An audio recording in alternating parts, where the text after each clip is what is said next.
Cabinet లో మార్పులకు శ్రీకారం చుట్టిన సీఎం కేసీఆర్ అధికారులను సైతం మార్చే యోచనలో ఉన్నారు. ఇప్పటివరకు ఐఏఎస్ అధికారుల్లో చురుగ్గా ఉన్న అధికారులకు ప్రాధాన్యత పోస్టుల్లోకి మార్చేందుకు కసరత్తు చేస్తున్నారు. అయితే తెలంగాణలో ఐఏఎస్ల కొరత తీవ్రంగా ఉంది.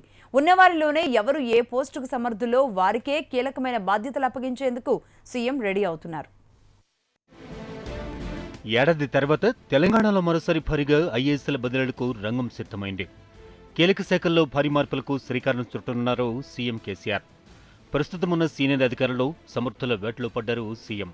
అయితే రాష్ట్రంలో ఐఏఎస్ల కొరత ఉండడంతో ఎవరిని ఎలా వాడాలి, ఎవరు ఏ శాఖకు సమర్థులైన అంశంపై చర్చలు జరుపుతున్నారు.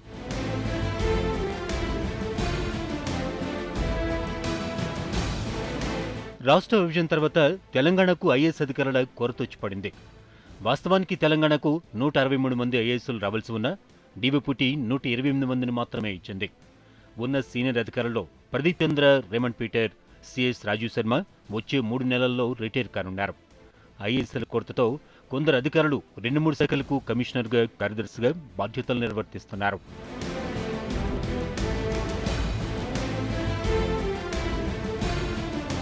ఇక ఉన్న ఐఏఎస్ అధికారుల్లోనే సమర్థులైన అధికారులను కీలక శాఖలకు బదిలీ చేసి పరిపాలనను మరింత పరుగులు పెట్టించేందుకు సీఎం కేసీఆర్ ప్రణాళికలు సిద్ధం చేస్తున్నారు.